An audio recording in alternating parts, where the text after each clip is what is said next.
Hello प्यारे विद्यार्थियों, मैं विकास भारद्वाज आप सभी का परीक्षा मैनिया के यूट्यूब चैनल पर हार्दिक स्वागत एवं अभिनंदन करता हूं। तो प्यारे विद्यार्थियों, हम लोग जो डिस्कशन कर रहे थे वो डिस्कशन कर रहे थे मौलिक अधिकारों के बारे में, और मैंने लास्ट में आपको बताया आर्टिकल 358 और 359। 358 मैंने बताया कि जिस समय राष्ट्र में या देश में या राज्य में 358 लागू हो जाता है तो वहाँ पर प्यारे बच्चों आर्टिकल 19 ऑटोमेटिक फिनिश हो जाता है। ये मैंने आपको बताई, यानी कि स्वतंत्रताएं आपकी खत्म हो जाती है जो आर्टिकल 19 के अंदर दी गई। अब प्यारे बच्चों, जो आज हम डिस्कशन करने वाले हैं वो हम करने वाले हैं नीति निर्देशक तत्व। नीति निर्देशक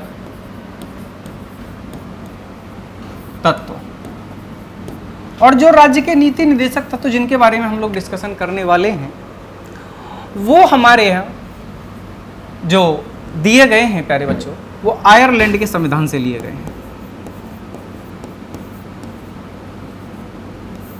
आयरलैंड के संविधान से लिए गए हैं, और ये आयरलैंड के संविधान से लिए गए हैं। आयरलैंड के संविधान से, आयरलैंड से लिए गए हैं।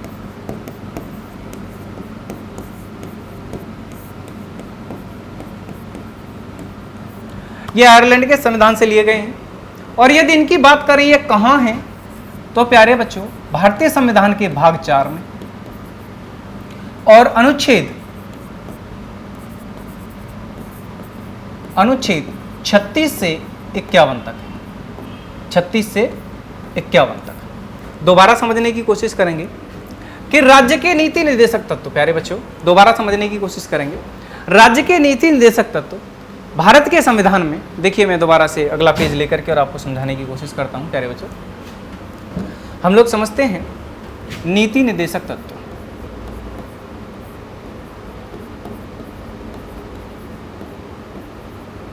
नीति निर्देशक तत्व, नीति निर्देशक तत्व की अगर हम बात करें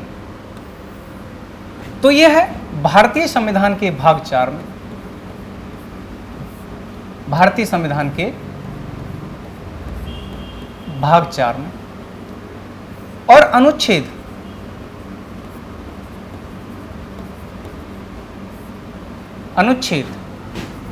36 से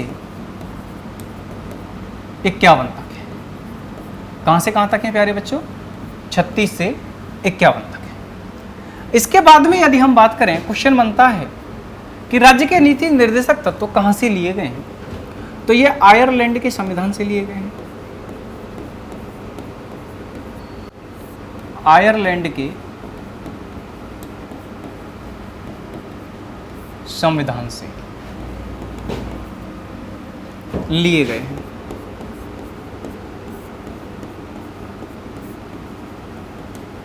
ठीक है प्यारे बच्चों, हमने क्या समझा? आयरलैंड के संविधान से लिए गए हैं। इसके बाद में यदि हम डिस्कशन करने की कोशिश करें तो प्यारे विद्यार्थियों, नीति निर्देशक तत्व क्या है और इन्हें भारतीय संविधान में क्यों रखा गया है। तो देखिए, सबसे पहले हम बात करें कि नीति निर्देशक तत्व क्या है। तो नीति निर्देशक तत्व राज्य के संविधान के निर्माताओं ने राज्य के सकारात्मक तत्व या सकारात्मक निर्देश बताए हैं। तो दोबारा समझने की कोशिश करेंगे प्यारे बच्चों, आइए हम लोग डिस्कशन करते हैं। ये क्या है? ये राज्य के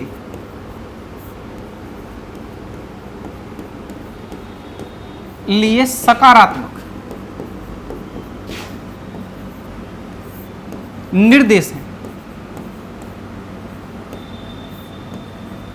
यह क्या है प्यारे बच्चों? सकारात्मक निर्देश है। यानी यहां पे हम दो बातों के बारे में समझेंगे, ध्यान से समझना मेरी बात। मैं पॉइंट को थोड़ा साइड में लिखता हूं और समझिएगा अच्छे से। मैं सफेद कलर के पेन से लिखता हूं। देखिए, दो चीजें मैंने आप लोगों को समझाई थी। पहला मैंने बताया था मौलिक अधिकार। एक मिनट,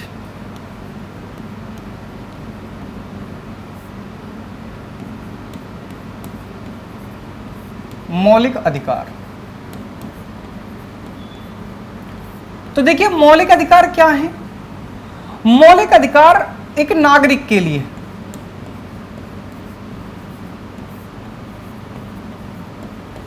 एक नागरिक के लिए उसके भौतिक और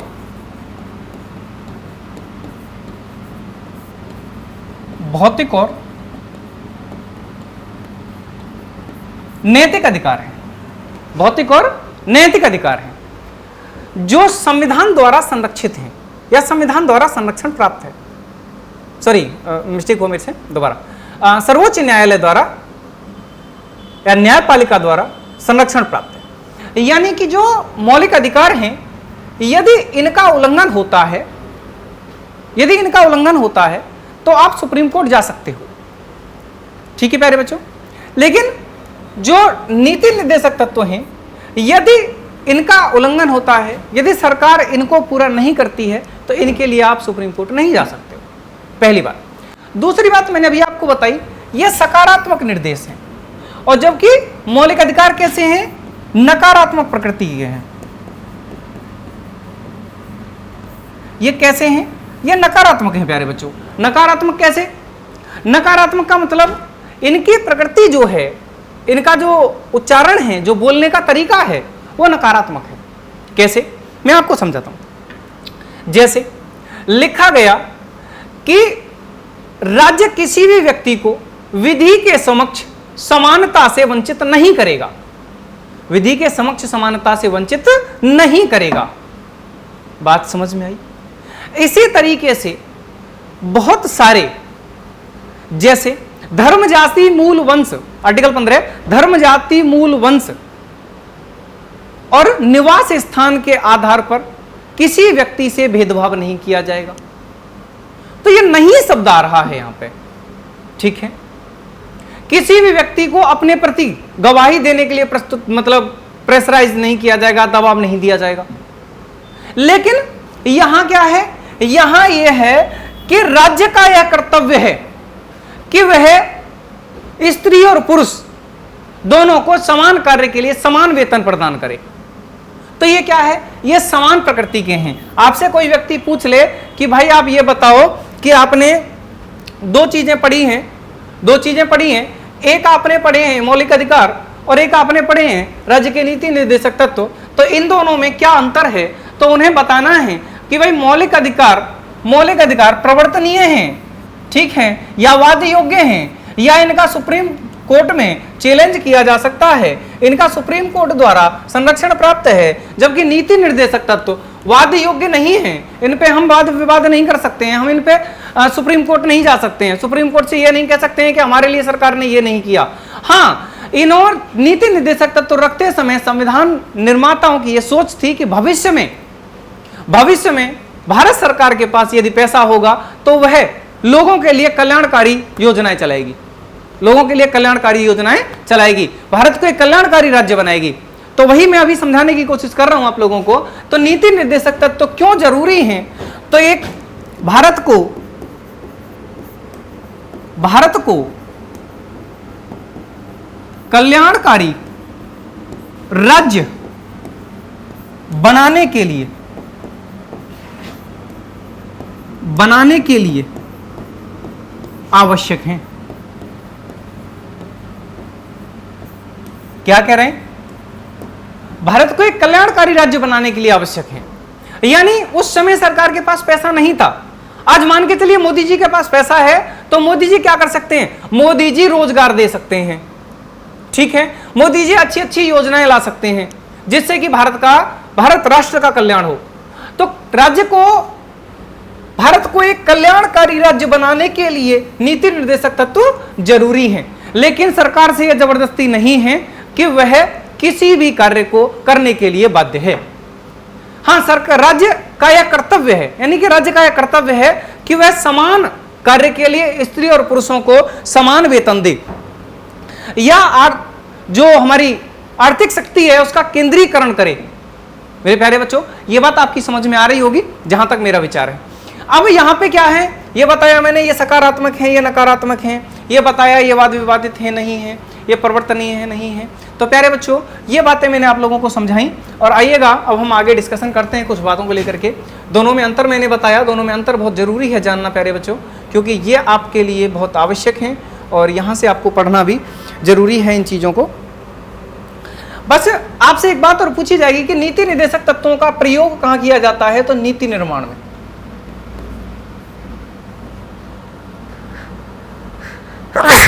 सॉरी, नीति निर्माण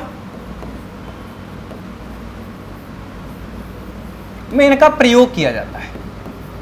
नीति निर्देशक तत्वों का प्रयोग कहां किया जाता है, नीति निर्माण में। मेरे प्यारे बच्चों, आपको समझ आ रहा होगा।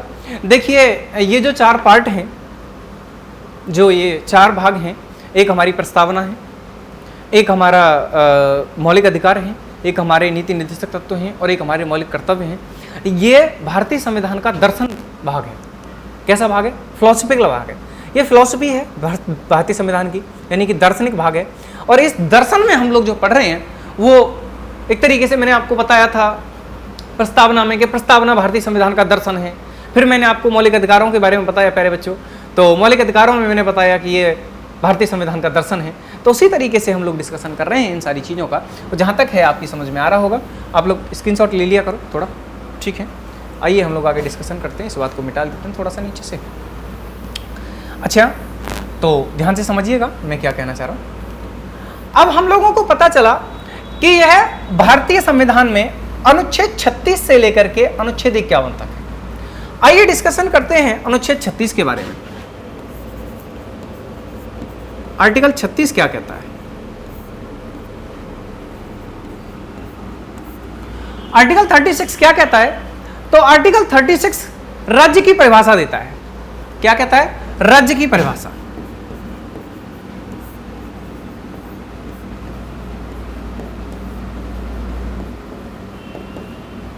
अच्छा, राज्य की परिभाषा क्या होगी? तो राज्य की परिभाषा होगी अनुच्छेद 12 के अनुसार। अनुच्छेद 12 के अनुसार ये बात मैं पढ़ा चुका हूं आपको कि अनुच्छेद 12 में मैंने राज्य को किस तरीके से परिभाषित किया था।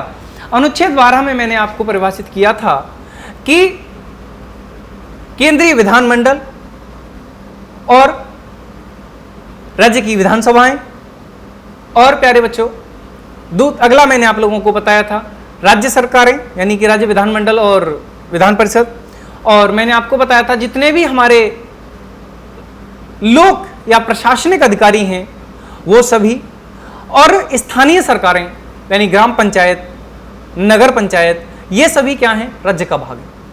ये सभी क्या हैं? राज्य का भाग है। आपको पता है ना, मैंने आपको बताया था कि भाई प्रधान जी होते हैं गांव में, क्या होते हैं? जब दो लोगों के बीच में कभी भी वारदात हो जाती है या कोई भी थोड़ा मनमुटाव हो जाता है, या गांव में किसी भी पारिवारिक या फिर घरेलू या फिर किसी खेत वगैरह के मैटर को लेकर के कोई वाद विवाद हो जाता है, तो उन्हें पंचायत में बुलाया जाता है और उनका निर्णय किया जाता है, क्योंकि उस क्षेत्र की वही न्यायपालिका है, उसे स्पेशल क्षेत्र की वही न्यायपालिका है और वह राज्य का भाग है। तो मैंने बताया राज्य की परिभाषा। अब हम लोग समझते हैं अनुच्छेद 37 में क्या है। आर्टिकल 37 में यह कहा गया है, आर्टिकल 37 में यह कहा गया है कि राज्य के नीति निर्देशक तत्व राज्य के लिए मूलभूत होंगे।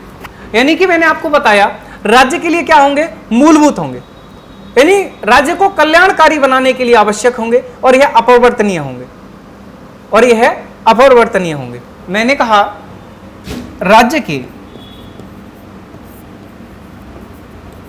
नीति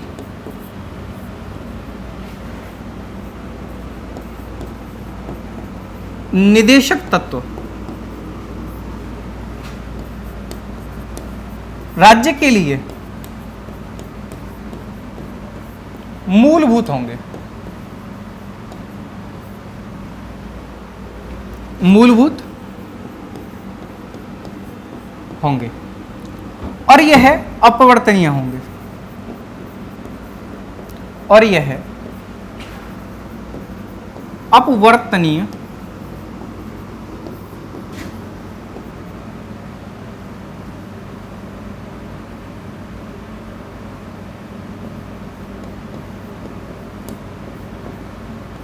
होंगे।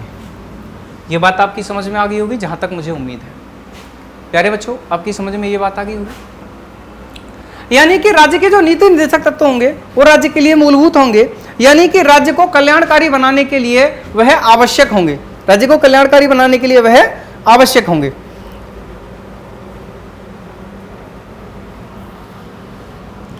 राज्य को कल्याणकारी बनाने के लिए वह क्या होंगे प्यारे बच्चों? आवश्यक होंगे। अगर अब मैं आपसे कहूं कि अनुच्छेद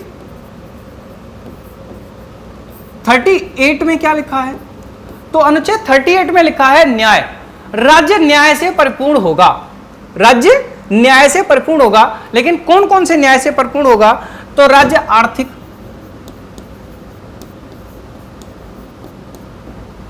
राजनीतिक और सामाजिक,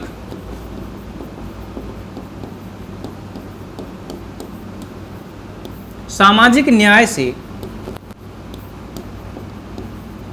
परिपूर्ण होगा।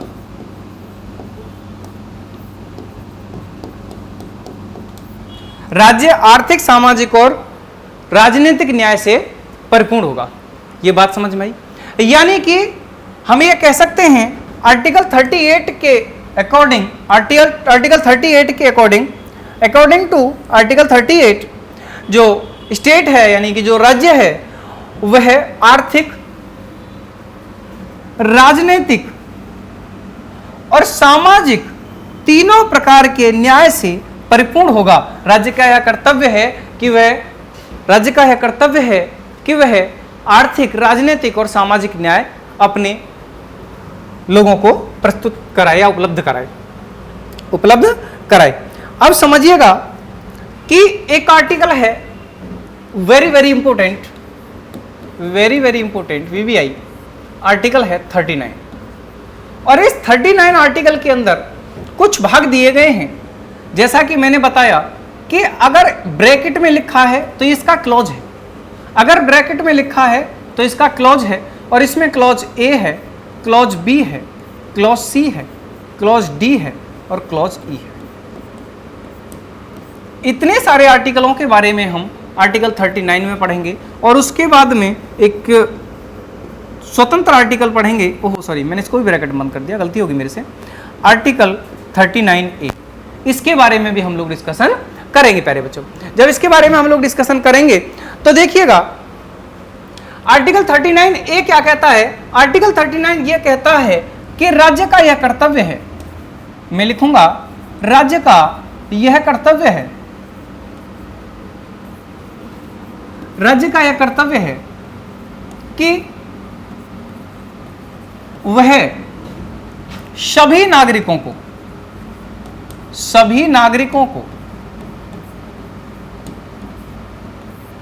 अब नागरिकों में स्त्रियां भी हो सकती हैं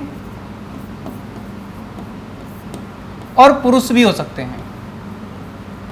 राज्य का यह कर्तव्य है कि वह सभी नागरिकों को, चाहे वो स्त्रियां हों चाहे वो पुरुष हों, सभी को आजीविका के साधन उपलब्ध कराए, आजीविका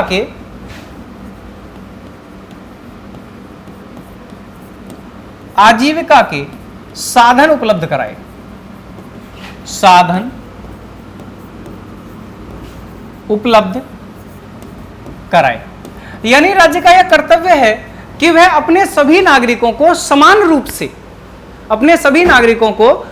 रूप से आजीविका के साधन उपलब्ध कराए। यानी कि हम यह कहना चाहते हैं कि जो हमारा जो राज्य है यानी कि भारत है, भारत सरकार का यह कर्तव्य है कि वह सभी नागरिक, चाहे वो स्त्री हो चाहे वो पुरुष हो, उन्हें समान तरीके से देखे और उनके साथ समान व्यवहार करे और उन्हें समान आजीविका के साधन उपलब्ध कराए। मेरे प्यारे बच्चों,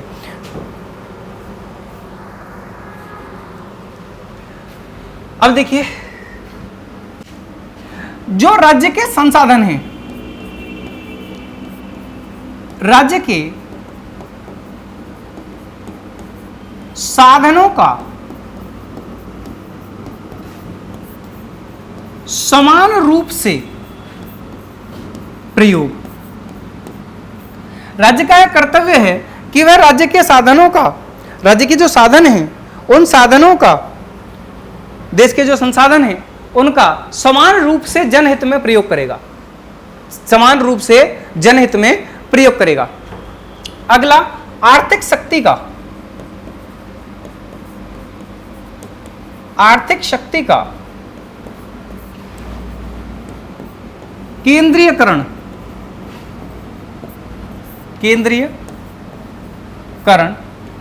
करे। राज्य का यह कर्तव्य है कि वह आर्थिक शक्ति का केंद्रीयकरण करे। आर्थिक शक्ति का एक केंद्र होना चाहिए, यह राज्य का कर्तव्य है। ये बात समझ में आई। नेक्स्ट प्यारे बच्चों, समान कार्य के लिए स्त्री और पुरुषों को समान वेतन देना चाहिए। ये थोड़ा मिस्टेक हो रहा है।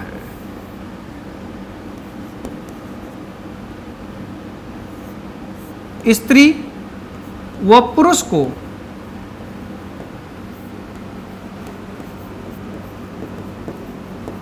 समान कार्य करने पर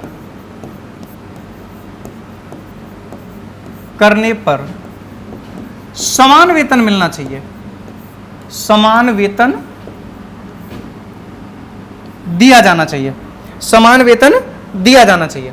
यानी कि अगर कोई स्त्री हो चाहे पुरुष हो, गांव में हम लोग देखते हैं कि कभी कभी पक्षपात हो जाता है, लेकिन सरकार का यह कर्तव्य है कि वह किसी भी तरीके से पक्षपात न करे, किसी भी तरीके से पक्षपात न करे। जनहित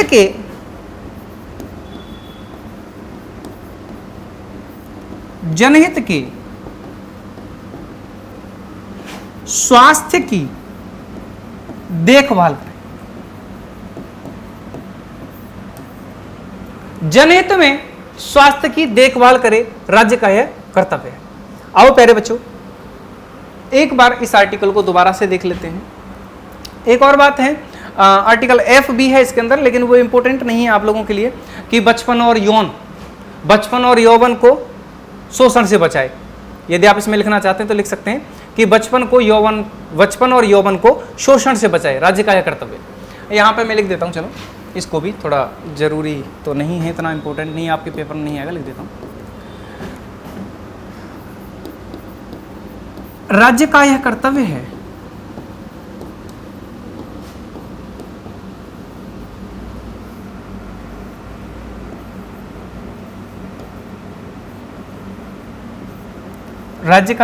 है कि वह बचपन और यौवन को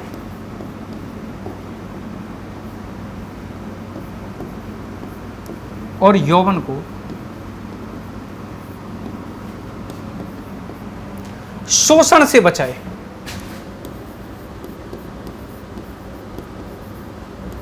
शोषण से बचाए।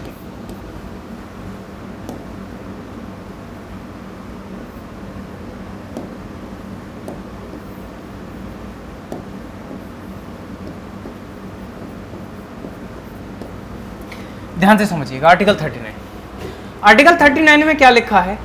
आर्टिकल 39 में प्यारे बच्चों 6 हैं, लेकिन आपके लिए 5 इंपोर्टेंट हैं। इन 5 को तो आप कम से कम याद रखेंगे।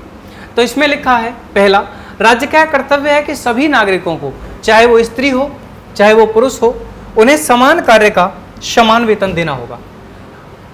ये तो नीचे लिखा है, थोड़ी मिस्टेक हो, चाहे वो स्त्री हो चाहे वो पुरुष हो, उन्हें आजीविका के साधन उपलब्ध कराए जाएंगे और समान रूप से आजीविका के साधन उपलब्ध कराए जाएंगे। राज्य के साधनों का या संसाधनों का समान रूप से प्रयोग होगा, यानी जनहित में जो प्रयोग किया जाएगा राज्य के संसाधनों का, वो समान रूप से किया जाएगा। ऐसा नहीं है कि स्त्रियों के पक्ष में कम कर दिया जाए या पुरुषों के पक्ष में ज्यादा कर दिया जाए। नेक्स्ट प्यारे बच्चों, हमारे पास आर्थिक शक्ति का केंद्रीकरण होना चाहिए, पहला नंबर। अगली बात यह है, डी में, स्त्री और पुरुषों को समान कार्य के लिए राज्य समान वेतन उपलब्ध कराएगा। कोई भी कार्य, चाहे मनरेगा है, मनरेगा में जो मजदूरी पुरुष को मिलती है वही मजदूरी समान कार्य करने पे महिला को भी मिलेगी। नेक्स्ट प्यारे बच्चों, जनहित के स्वास्थ्य की देखभाल करेगा, आर्टिकल 39E। और आर्टिकल 39 क्लॉज F में कहा गया है कि राज्य का यह कर्तव्य है कि बच्चों, मतलब जो हमारा बचपन है बच्चों का और जो यौवन अवस्था है उसको शोषण से बचाए, शोषण से उसका संरक्षण करे। मैं उम्मीद करूंगा ये बात आपकी समझ में आ गई होगी। आप एक बार इसका स्क्रीनशॉट ले लेंगे।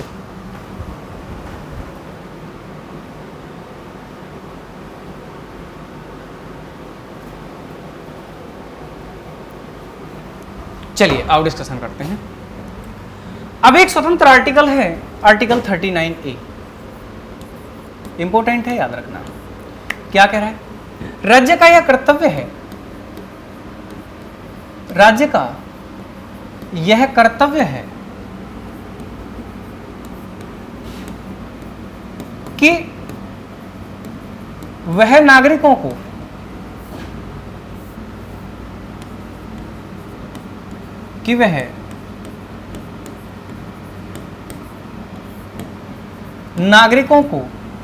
समान रूप से न्याय,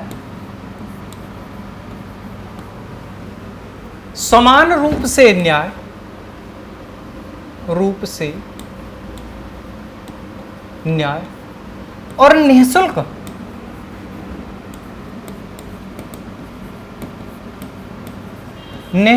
कानूनी सहायता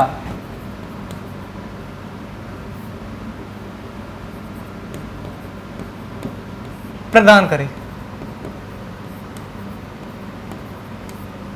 दोबारा समझेंगे कि राज्य का यह कर्तव्य है कि वह अपने सभी नागरिकों को समान रूप से न्याय देगा। न्याय के रूप में या न्याय के तरीके से राज्य के लिए कोई भी नागरिक ऊंचा या नीचा नहीं होगा, नारी या पुरुष नहीं होगा, सभी के पक्ष में समान रूप से न्याय देगा। किसी भी वर्ग को, चाहे वो वंचित हो, सबल हो, निर्बल हो, कोई भी वर्ग हो, उसके लिए वह न्याय के तरीके से सभी को समान रूप से देखेगा। अगली बात, निःशुल्क कानूनी सुरक्षा प्रदान कराएगा। उसे निःशुल्क एडवोकेट यानी कि वकील दिया जाएगा और अपने लिए उसे अपना वकील चुनने का अधिकार होगा। प्यारे बच्चों, यहां तक समझ में आया होगा। अब डिस्कशन करते हैं आर्टिकल 40 के बारे में, अनुच्छेद 40। आर्टिकल 40 में क्या लिखा है? आर्टिकल 40 में लिखा है कि जो हमारी स्थानीय सरकारें हैं उनका राज्य गठन करे और उन्हें शक्ति प्रदान करे। राज्य का कर्तव्य है कि जो स्थानीय सरकारों का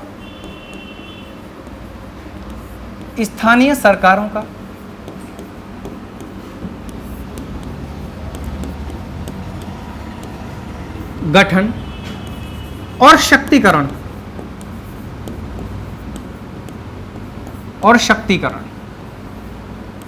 यानी राज्य का यह कर्तव्य है प्यारे विद्यार्थियों कि जो स्थानीय सरकारें हैं, जैसे नगर पंचायतें हैं, ग्राम पंचायतें हैं, उनका क्या है?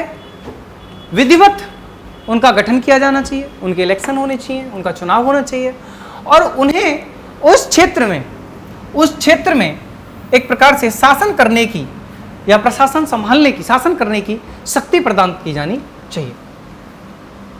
यह राज्य का कर्तव्य है। आगे प्यारे बच्चों, आर्टिकल 41 में, आर्टिकल 41 लिखेंगे, समझेंगे। आर्टिकल 41 में राज्य का यह कर्तव्य है, राज्य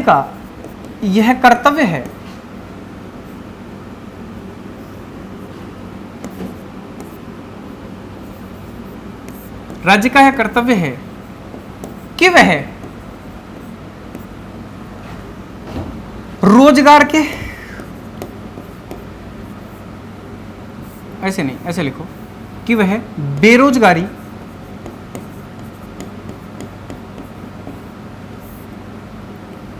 विकलांग, बेरोजगारी,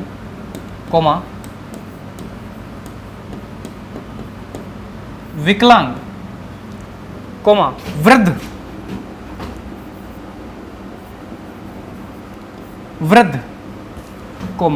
वंचित वर्गों के लिए, वंचित वर्गों के कल्याण के लिए कार्य करें। मेरे प्यारे बच्चों, ये बात आपकी समझ में आई होगी। आर्टिकल 41 में क्या लिखा है कि राज्य का यह कर्तव्य है कि वह बेरोजगारी के लिए काम करे, वह विकलांग लोगों की सहायता करे, वह वृद्ध लोगों की सहायता करे, वृद्धा पेंशन वगैरह की व्यवस्था बनाई, जैसे मोदी जी वृद्धा पेंशन योजना लेके आए। देखिए मैं एक बात और आपको बता देता हूँ कि सरकार जो भी योजना लेके आएगी प्यारे बच्चों, सरकार जो भी योजना लेके आएगी वह राज्य के नीति निर्देशक तत्वों को ध्यान में रखते हुए लेकर आएगी, राज्य के नीति निर्देशक तत्वों को ध्यान में रखते हुए लेकर आएगी जो भी योजना लेके आएगी। जैसे कि आपको पता है कि अभी वृद्धा पेंशन योजना है, ठीक है, और वंचित वर्गों के हितों में अलग अलग तरीके से सरकार की अलग अलग योजनाएं आती हैं प्यारे बच्चों। तो ये बात मुझे लग रहा है कि आपकी समझ में आ गई होगी। नेक्स्ट हम लोग अगला पॉइंट डिस्कशन करते हैं। एक बार रिपीट कर देंगे कि नागरिकों के लिए समान रूप से न्याय देगा और निःशुल्क कानूनी सहायता देगा, आर्टिकल 39 का ए। और प्यारे बच्चों आर्टिकल 40 में कहेगा कि स्थानीय सरकारों का गठन किया जाएगा और उनका केंद्रीकरण किया जाएगा। आर्टिकल 41 में कहेगा कि राज्य का कर्तव्य है कि बेरोजगारी के अवसर प्रदान करे, यानी कि लोगों को रोजगार प्रदान करे, और राज्य का कर्तव्य है कि वह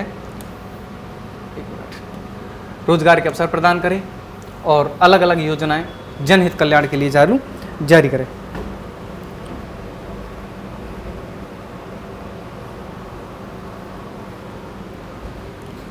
अब हम समझते हैं आर्टिकल 42। आर्टिकल 42 में दो बातें हैं। पहली तो ये है कामगारों के लिए,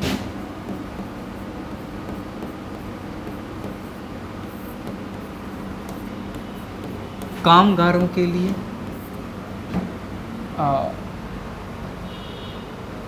ठीक है, लिखो कामगारों, ऐसे लिखें, राज्य का यह कर्तव्य है कि वह, नहीं ऐसे लिखो, कामगारों के लिए कार्य की असंगत दशाएं उपलब्ध कराना।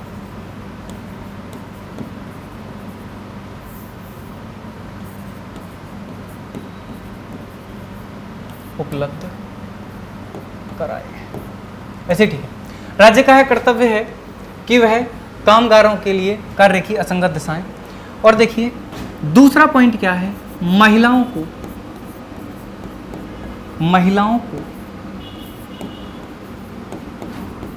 प्रसूति सहायता, इस शब्द को थोड़ा देख लेना, हिंदी में मिस्टेक हो सकता है, सहायता प्रदान कराएं।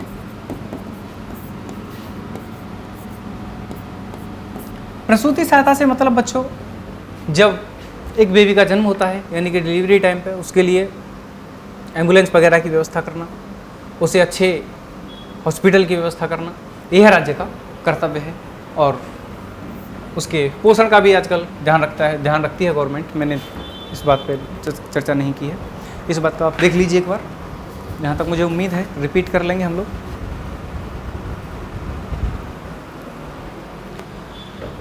अब प्यारे बच्चों आर्टिकल 43, आर्टिकल 43 में लिखा है कि कार्य की निर्वाह मजदूरी दी जानी चाहिए। निर्वाह मजदूरी देना, यानी एक व्यक्ति को इतना वेतन तो मिलना चाहिए जिससे उसका जीवन निर्वाह हो सके, जीवन निर्वहन हो सके। प्यारे बच्चों क्या बोला। और दूसरी बात इसमें एक और बात है प्यारे बच्चों कि कुटीर उद्योगों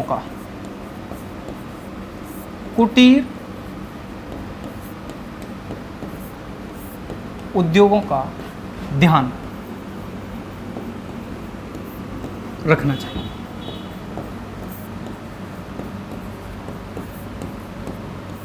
यानी कि जो छोटे छोटे उद्योग चल रहे हैं उन पे सरकार का ध्यान होना चाहिए ताकि वो बंद ना हो जाए। उन्हें लोन की सुविधा प्रदान कराना, उन्हें आगे बढ़ावा देना, उनके द्वारा तैयार किए हुए माल को अधिक से अधिक मार्केट में बिक्री हो, इस पे अधिक से अधिक जोर देना। इस प्रकार से जो कुटीर उद्योग हैं उन पे ध्यान देना चाहिए सरकार को। अगला हम लोग समझते हैं आर्टिकल 43A। इतना इंपॉर्टेंट नहीं है, बोल के समझा देता हूँ। आर्टिकल 43A उद्योगों का प्रबंधन करे। इसी बात को दोबारा से रिपीट कर दिया है। जो कुटीर उद्योग हैं इसमें लघु भी आ जाएंगे। लघु उद्योग या कुटीर उद्योगों का प्रबंधन करे और उनके लिए अच्छी अच्छी योजनाओं का चालन करें, शुरुआत करें। लिख देंगे, अगर आप लिखना चाहें तो लिख लेंगे। आर्टिकल 43 में क्या लिखा है उद्योगों का प्रबंधन, उद्योगों का प्रबंधन। राज्य का यह कर्तव्य है कि वह उद्योगों का प्रबंधन करे और उन्हें अलग तरीके की विशेष विशेष सुविधाएं प्रदान करे। लिख लिया होगा और इसमें हम लोग समझ लेंगे नेक्स्ट पॉइंट। आपने नोट कर लिया होगा, मुझे इस बात की उम्मीद है।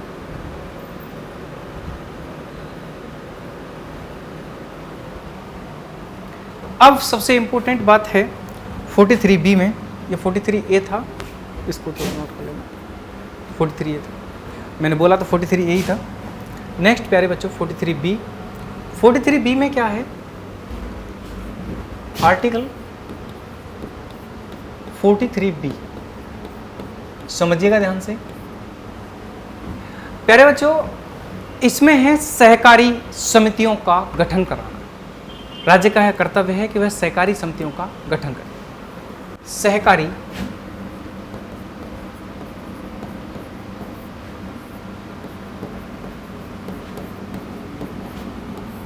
समितियों के गठन पर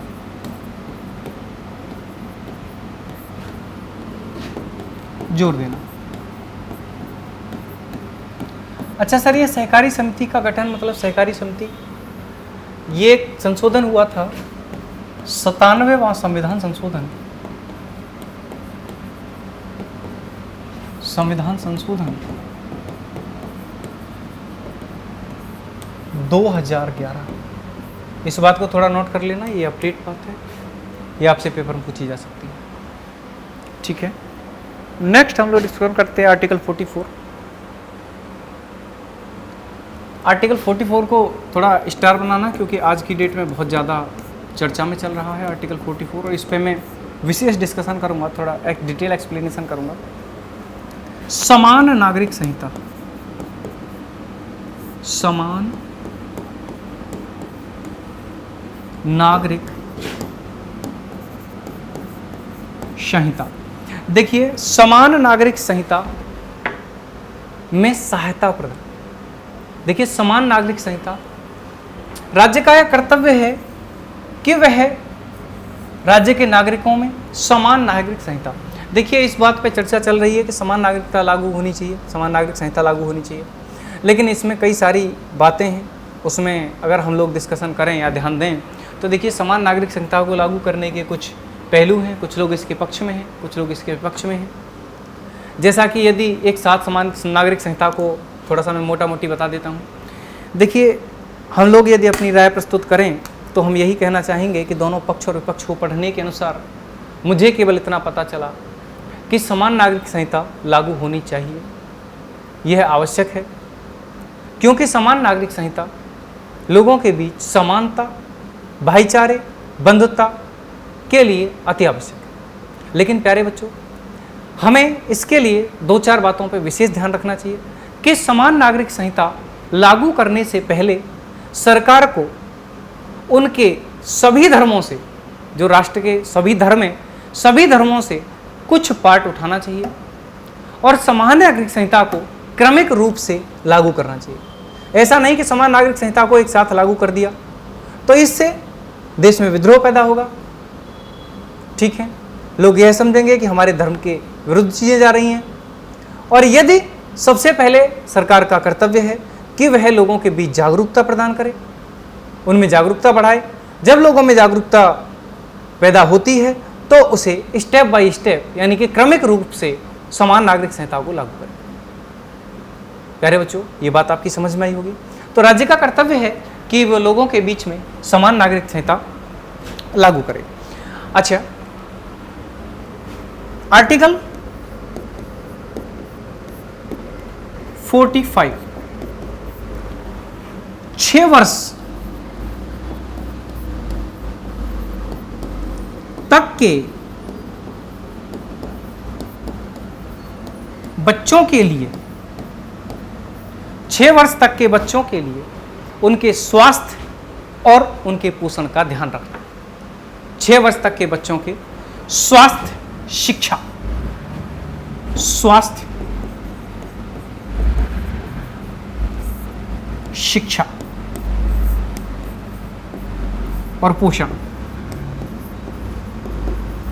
हालांकि पोषण शब्द है नहीं, वैसे हमने देखा है कि देखिए राज्य स्वास्थ्य के लिए फ्री में सरकारी अस्पताल है, उनमें अच्छे डॉक्टर बैठते हैं और अधिक सुधार चल रहा है। शिक्षा के लिए 6 वर्ष तक की आयु के जो बच्चे हैं उनकी शिक्षा के लिए, वैसे तो मैंने आपको आगे भी बताया था शिक्षा के लिए, लेकिन 6 वर्ष से कम आयु है 6 वर्ष तक की आयु के लिए विशेष ध्यान दिया गया है आर्टिकल 45 के अंदर। तो इस वजह से हम लोग डिस्कशन कर रहे हैं कि स्वास्थ्य, अगली बात शिक्षा और अगली बात पोषण। तो शिक्षा के लिए माध्यमिक विद्यालय चलाए जाते हैं, सॉरी प्राइमरी स्कूल चलाए जाते हैं। प्राइमरी स्कूलों में बच्चे को शिक्षा दी जाती है, खाद्य और साथ में दोपहर का लंच दिया जाता है, हैं खाओ पियो। आधे लोग तो बेचारे लंच करने जाते हैं कि भाई हैं, आधे लोग तो बेचारे लंच करने जाते हैं, केवल लंच मार के घर आ जाते हैं। स्क्रीनशॉट ले लो, जरूरी है, ठीक है, वेरी इंपॉर्टेंट आर्टिकल है, इनका स्क्रीनशॉट ले लो। आधे बच्चे तो बेचारे पता है क्या करते हैं, 2 कटोरी लेके जाएंगे हैं और खा पी के लंच घर आ जाएंगे, पढ़ते लिखते तो है नहीं। और प्यारे बच्चों, मैं एक बात कहना चाहूँगा कि हमारे जो गार्जियंस महोदय हैं उन्हें भी बच्चों की शिक्षा पर विशेष ध्यान देना चाहिए। उन्हें गवर्नमेंट के दिए गए निर्देशों का पालन करना चाहिए। यदि कोई भी उन्हें प्रेशर या प्रॉब्लम आती है शिक्षा से संबंधित, तो वो बहुत सारे पोर्टल हैं, वहाँ पे जाके अपनी बात रखें कि शिक्षा का प्रावधान नहीं किया जा रहा है, क्योंकि शिक्षा बहुत ज़्यादा आवश्यक है। और शिक्षा लंच खाने में बिजी ना रहें, उसमें थोड़ा शिक्षा को भी ध्यान में रखें कि हमें पढ़ना है और आगे बढ़ना है। और प्यारे बच्चों, आप सभी से भी यही उम्मीद है कि आप चैनल पे आए हैं, बढ़िया से क्लास को करिएगा और क्लास को शेयर भी करिएगा, लेकिन अपनी पढ़ाई को बहुत अच्छे से ध्यान में रखते हुए उसे कंटिन्यू रखिएगा। और मेरी ये कोशिश है और उम्मीद है, जैसा कि 2 दिन से क्लास नहीं आई है, तो प्यारे बच्चों किन्हीं कारणों से नहीं आई है, लेकिन सभी बच्चों से एक उम्मीद है कि वो अपनी कंटिन्यूटी को बनाए रखें और जो भी मैं पढ़ा रहा हूँ उसके क्लास नोट्स तैयार करें। क्लास नोट्स अति आवश्यक हैं, विदाउट क्लास नोट्स कुछ भी नहीं हो सकता है। आप क्लास नोट्स तैयार करें, क्योंकि दोबारा वीडियो नहीं देख सकते हैं। क्लास नोट्स तैयार करें, वीडियो को चाहे 4 बार देखें, फिर भी अपने क्लास नोट्स तैयार करें, जिससे रिवीजन बहुत सॉल्व हो जाता है। आप 10 दिन में या 5 दिन में अपना रिवीजन कंप्लीट करके आप ऐसे नोट्स तैयार करें जो कि आप पूरी पॉलिटी को 2 दिन में रिवाइज कर सकें, जिससे कि एग्जाम में आने वाला कोई भी क्वेश्चन आपसे ना छूटे। क्योंकि मैं यहाँ हर कंसेप्ट को बहुत डिटेल में एक्सप्लेनेशन कर रहा हूँ। इसमें राज्य के निधि तत्व में कोई ऐसा एग्जाम्पल नहीं है जिसके अनुसार मैं आपको बहुत ज़्यादा डिटेल में एक्सप्लेनेशन कर सकूँ, लेकिन अपने तरीके से सारी चीज़ों को मैं बहुत डिटेल में समझाने की कोशिश कर रहा हूँ प्यारे बच्चों। अब आर्टिकल 46,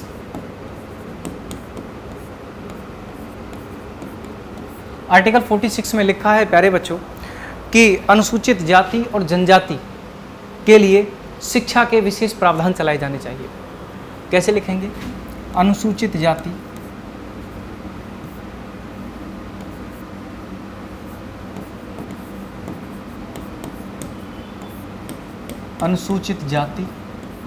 और अनुसूचित जनजाति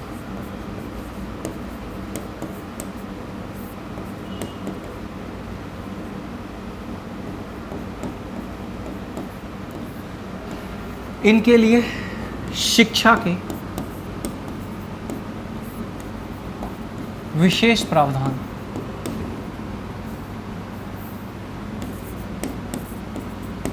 विशेष योजनाएं चलानी चाहिए।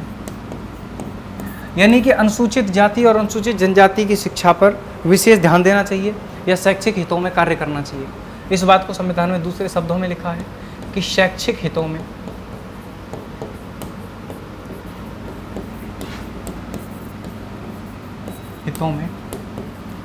कार्य करे, राज्य का यह कर्तव्य है। तभी तो मैंने अभी आपको बोला कि भाई लंच खाया करो, पढ़ा भी करो, है सभी लोग बढ़िया से पढ़ें, ध्यान दें अपनी बातों पे और अच्छे से मेहनत करते रहें। आर्टिकल 47 में दोबारा से एक बात लिखी है, आर्टिकल 47 राज्य का यह कर्तव्य है कि वह पोषण युक्त आहार उपलब्ध कराए।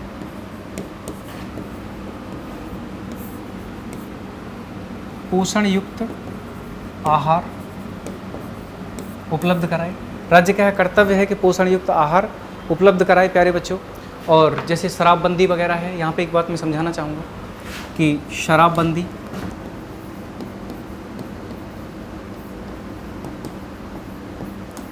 पर ध्यान देना चाहिए। लेकिन प्यारे बच्चों, हम 7वें दशक में भी, हम 7वें दशक तक भी ये काम नहीं कर पाए हैं। हम 7वें दशक तक भी ये काम नहीं कर पाए हैं कि हम शराबबंदी कर दें, क्योंकि प्यारे बच्चों इसके पीछे कुछ मेन कारण हैं। मान के चलिए कि कोई भी कंपनी है जो यूएसए से भारत में आती है, इस बात को मैं समझा देता हूँ।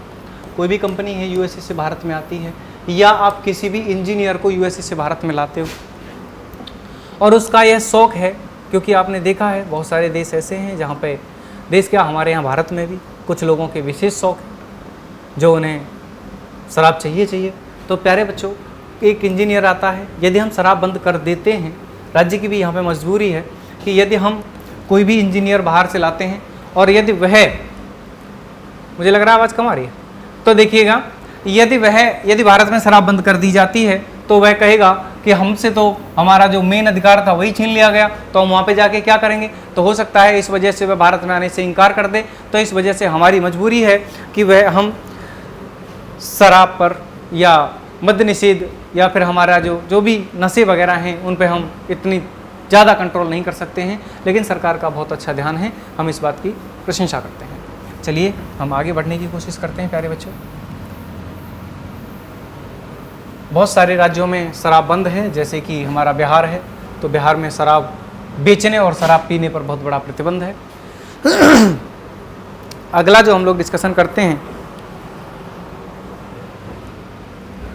आर्टिकल 48।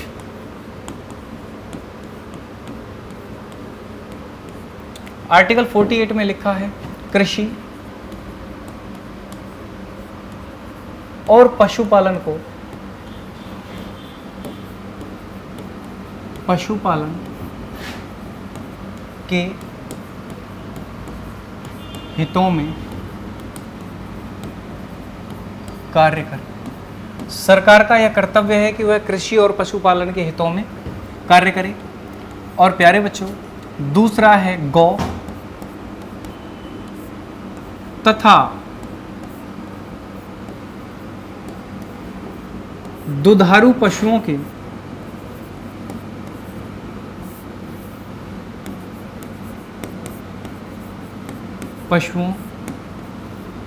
वध पर,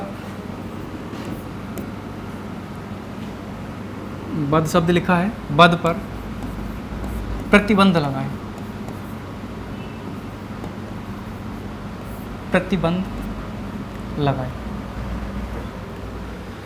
यानी प्यारे बच्चों देखो, यहाँ पे एक अपवाद भी है और कुछ लोगों ने आलोचना करते हुए यह बात कही है, मौलिक अधिकारों तो हमारे नीति निर्देशक तत्वों की आलोचना करते हुए कहा है कि नीति निर्देशक तत्वों में गौवध पर विशेष ध्यान दिया गया है, क्योंकि गौ को दुधारू पशुओं से अलग मान लिया है। मान के चलिए मैं यहाँ बकरी लिखता हूँ तो इसका मतलब बकरी को दुधारू पशुओं से अलग मान लिया है। कहा है कि दुधारू पशुओं के वध पर प्रतिबंध होना चाहिए, दुधारू पशुओं का वध नहीं होना चाहिए, यह राज्य का कर्तव्य है। लेकिन प्यारे बच्चों, गौ यानी गाय को विशेष तरीके से माना है। बोले समझ में आ रही है बात आपको? मैं उम्मीद करूंगा आपको ये बात क्लियर हो रही होगी, जहाँ तक मेरा विचार है। तो नेक्स्ट प्यारे बच्चों हम लोग डिस्कशन करते हैं आर्टिकल 48A में समझ लेते हैं। आर्टिकल 48 भी पढ़ लेते हैं थोड़ा सा, वैसे इतना नहीं आएगा, आर्टिकल 48 आपके पेपर में नहीं आएगा, लेकिन लिख देता हूँ। आर्टिकल 48 में लिखा है कि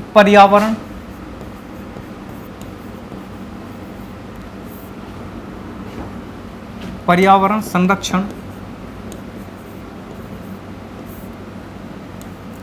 पर ध्यान देना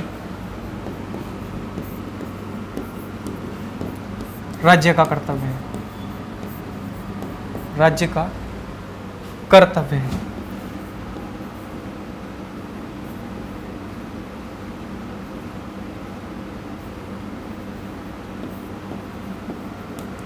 प्यारे बच्चों, पर्यावरण संरक्षण में वन्य जीव भी आ जाएंगे। पर्यावरण संरक्षण और वन्य जीवों का संरक्षण, पर्यावरण एवं वन्य जीवों का संरक्षण, हम इस तरीके से इसको पढ़ सकते हैं। पर्यावरण एवं वन्य जीवों का संरक्षण पे सरकार को ध्यान देना चाहिए और सरकार ध्यान दे भी रही है प्यारे विद्यार्थियों। नेक्स्ट हम लोग डिस्कशन करते हैं, अगला पेज लेते हैं और अगले पेज में हम लोग डिस्कशन करते हैं आर्टिकल 49 के बारे में।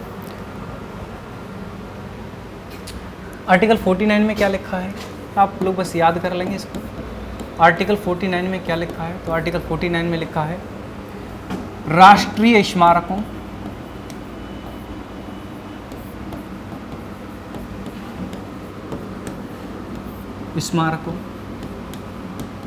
एवं वस्तुओं का संरक्षण। राज्य का कर्तव्य है कि राष्ट्रीय स्मारकों, जैसे ताजमहल है भाई, कुतुब मीनार है, तो प्यारे बच्चों इनका क्या करना चाहिए, संरक्षण करना चाहिए। और कुछ वस्तुएं हैं जैसे सिक्के हैं, कुछ और भी पुराने टाइम की हथियार वगैरह हैं, उनका क्या करना चाहिए, संरक्षण करना चाहिए, जो राष्ट्रीय स्मारक है। ठीक है, नेक्स्ट प्यारे बच्चों आर्टिकल 50 बहुत ज़्यादा इंपॉर्टेंट नहीं है, कार्यपालिका और न्यायपालिका को केवल अलग करता है। इस बात को हम डिटेल में एक्सप्लेनेशन करेंगे प्यारे विद्यार्थियों। एक मिनट आप ध्यान से पढ़िएगा, एक मिनट।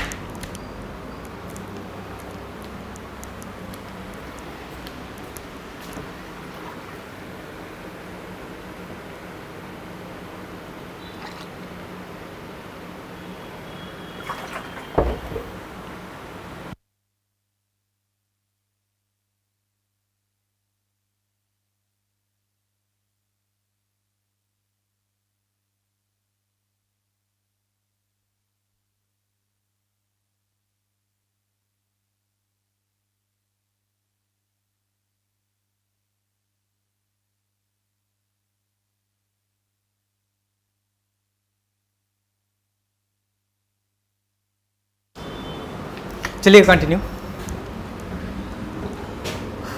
आर्टिकल 51, आर्टिकल 51 में क्या है प्यारे बच्चों, आर्टिकल 51 में है राज्य का है कर्तव्य है कि वह आंतरिक सुरक्षा और शांति को बनाए रखे। राज्य का है कर्तव्य है कि वह आंतरिक सुरक्षा एवं शांति को बनाए रखे। आंतरिक सुरक्षा एवं शांति को बनाए रखें, या उस पर ध्यान रखें, बात एक ही है। इसमें मुझे लग रहा है कि आप लोगों की समझ में एक बात आई होगी और एकदम क्लियर हो गया होगा, जहाँ तक मेरा विचार है। तो प्यारे बच्चों, ये रहे राज्य के नीति निर्देशक तत्व जिनके बारे में हम लोग डिस्कशन कर रहे थे। अब एक बात और हम छोटी सी डिस्कशन कर लेते हैं, जिसमें हम लोगों को डिस्कशन करना है प्यारे विद्यार्थियों कि बाद में कौन कौन से नीति निर्देशक तत्व जोड़े गए। तो देखिए 44वां संविधान, 42वां संविधान और 97वां संविधान। देखिए 44वां संविधान, पहले 42 लिखेंगे, 42वां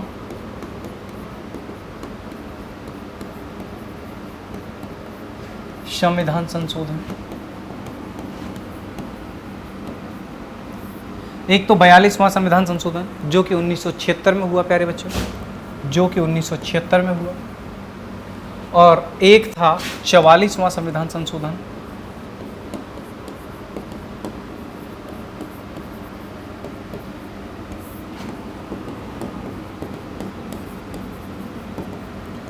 जो कि 1978 में हुआ प्यारे बच्चों। एक था 97वां संविधान संशोधन।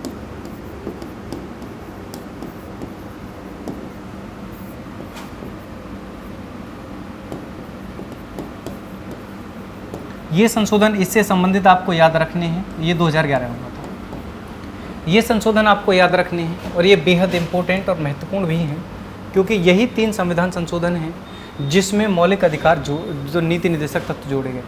तो यहाँ आप लोग लिखेंगे नए जोड़े गए नीति निर्देशक तत्व या बाद में जोड़े गए नीति निर्देशक तत्व। यहाँ पे लिखेंगे बाद में जोड़े गए नीति निर्देशक तत्व।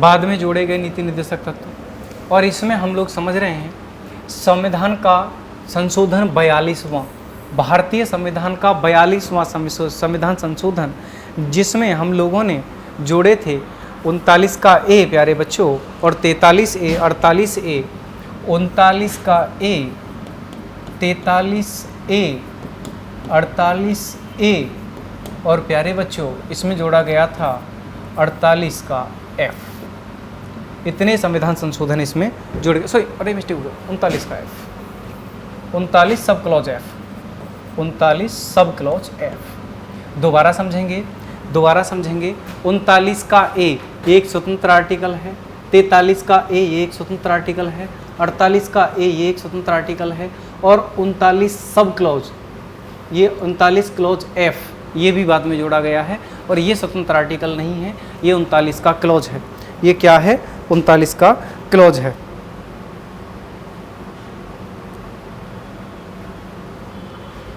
इसमें जोड़ा गया 38 बी और यहाँ पे जोड़ा गया 43। यहाँ पे केवल एक जोड़ा है और यहाँ पे भी केवल एक जोड़ा गया है प्यारे बच्चों। यहाँ पे 38 बी और यहाँ पे 43 बी। ये बात आपकी समझ में आ गई होगी। इसको एक बार याद रख लेना क्योंकि ये पॉइंट की बातें हैं प्यारे बच्चों, इन्हें भूल जाते हैं हम लोग, ठीक है, इन्हें हम लोग क्या करते हैं, भूल जाते हैं। तो इसको 39 को मैं सही से लिख देता हूँ, 39 ए, और इसे ब्रैकेट में नहीं लिखेंगे, इसे स्वतंत्र आर्टिकल बनाएंगे। और 43 ए और प्यारे बच्चों मैं पेन चेंज कर लेता हूँ, फिर समझाता हूँ दोबारा से, एक बार दोबारा रिपीट करते हैं। 43वें संविधान संशोधन द्वारा कितने आर्टिकल जोड़े गए प्यारे बच्चों? 39 ए 39 ए जोड़ा गया, 43 ए जोड़ा गया, 48 ए जोड़ा गया और 39 का क्लॉज एफ जोड़ा गया। 38 बी कौन से संविधान संशोधन के अनुसार जोड़ा गया? तो प्यारे बच्चों 44वां संविधान संशोधन। 43 का बी कौन से संविधान संशोधन द्वारा जोड़ा गया? तो प्यारे बच्चों ये जोड़ा गया कौन से? 97वां संविधान संशोधन। बोले ये बात आपकी समझ में आ गई होगी। इसका एक बार स्क्रीनशॉट ले लीजिएगा आप लोग और मुझे उम्मीद है कि आपकी समझ में ये बात आ गई होगी। देखिए इसमें कुछ बातें हैं, संविधान के कुछ बुद्धिजीवियों के अनुसार प्यारे बच्चों, संविधान के कुछ बुद्धिजीवियों के अनुसार नीति निर्देशक तत्वों को 3 भागों में बांटा गया है। एक समाजवादी तरीके से, एक गांधीवादी तरीके से और एक मेरे प्यारे बच्चों किस तरीके से? उदारवादी तरीके से इनको बांटा गया है। इस बात को आपको पढ़ने की कोई ज़रूरत नहीं है और ना ही इस बात के लिए हम इतना ज़्यादा खास डिस्कशन करेंगे।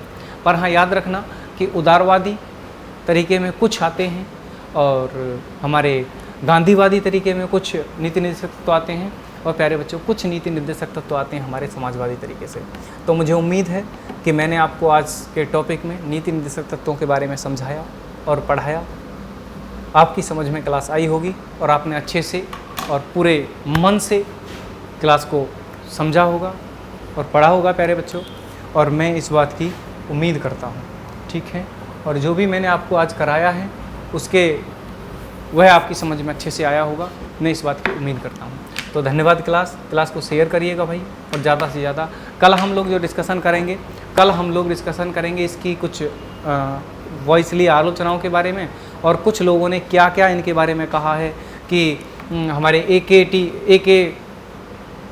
ठीक है, कोई व्यक्ति थे, उन्होंने कहा कि जो नीति निर्देशक तत्व हैं वह इस प्रकार का चेक है कि जिसे बैंक की मर्जी से ही बनाया जा सकता है, ठीक है।